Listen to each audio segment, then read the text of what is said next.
샬롬 할렐루야. 히브리어 단어 묵상 9번째 마음입니다. 잠언 4장 23절 무릇 지킬 만한 것 중에 더욱 네 마음을 지키라.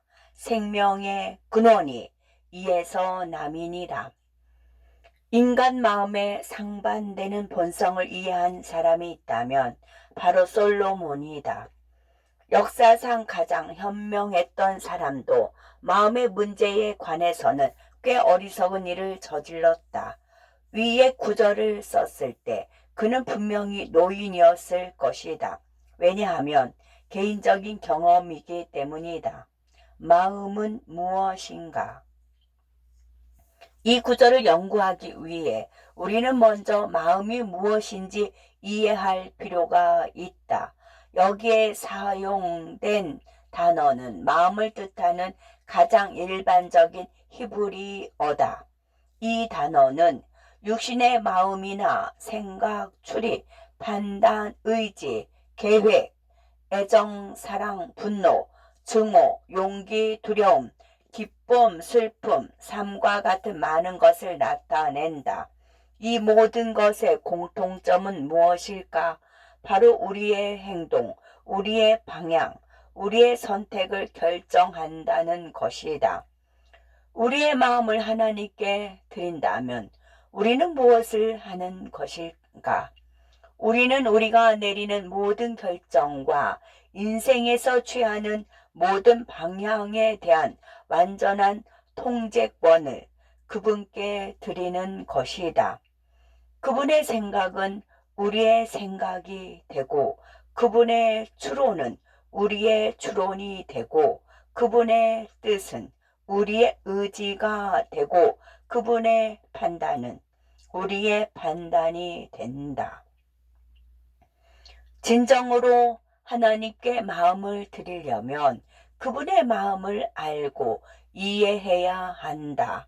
그래서 솔로몬은 우리에게 부지런히 마음을 지키라고 권고한다. 우리의 마음이 하나님께 속한 것이라면 하나님의 것을 함부로 하는 것은 그분의 마음을 함부로 하는 것이 될 것이다. 지키다를 의미하는 히브리어 단어이며 근면함은 둘 다 지키다, 감시하다, 라고 뜻하지만 서로 다른 각도에서 접근한다. 지키다, 조심하다와 같이 계속 지켜본다는 의미이고 면밀히 조사하기 위해 지키고 숨기다를 의미한다. 그래서 솔로몬은 우리가 추론하고 선택하고 사랑, 두려움, 증오, 열정 등을 느끼는 부분에서 우리가 어리석은 선택을 하지 않도록 주의 깊게 지켜봐야 한다고 말하고 있다. 당신의 마음과 하나님의 마음을 연결하라. 어리석은 선택을 하지 않으려면 어떻게 해야 할까? 우리의 마음을 면밀히 살펴야 한다. 어떻게 우리의 마음을 면밀히 살필 수 있을까? 말씀 자체가 우리에게 말하신다. 말씀 자체가 우리에게 말하신다. 근면을 의미하는 절자는 NUNSATERESH다. NUN은 믿음을, SATE는 겸손을, RESH는 성령을 의미한다. 믿음으로 우리는 성령의 뜻에 자신을 낮추게 된다. 우리의 마음을 하나님께 드릴 때 그분은 우리의 마음을 그분의 마음과 연합시킨다. 헌신적인 남편은 아내의 마음을 살필 줄 안다. 아내의 마음을 아프게 하면 자신의 마음도 아프기 때문이다. 남편이 아내에게 슬픔을 주면 그도 슬플 것이다. 남편이 아내에게 기쁨을 주면 그도 기쁠 것이다. 그렇다.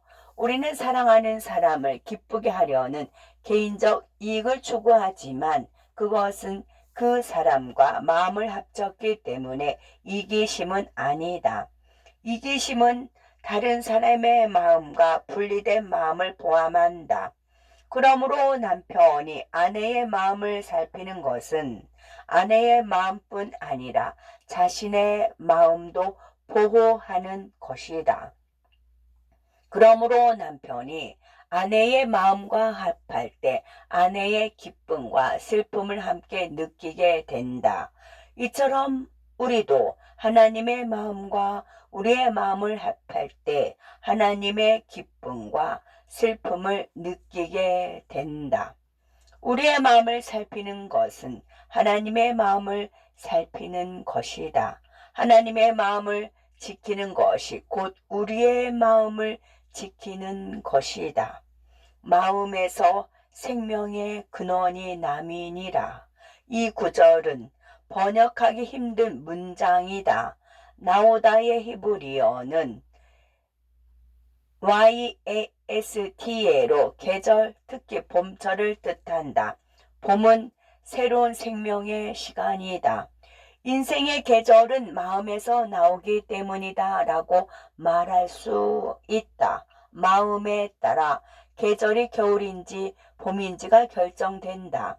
우리의 마음이 하나님의 마음과 하나가 되면 언제나 봄일 것이다.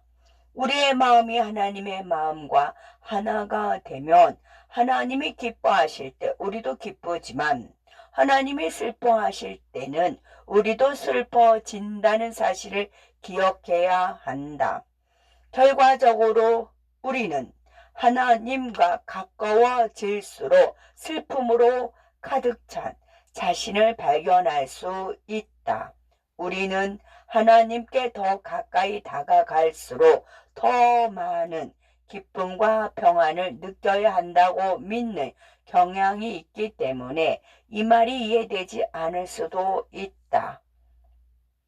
그러나 우리 마음에 하나님을 기쁘시게 하지 못하는 것이 있다면 하나님의 노여움을 느껴야 하지 않겠는가? 그리고 그분이 사람들의 불의와 고통을 슬퍼하신다면 우리도 그 슬픔을 느껴야 하지 않겠는가?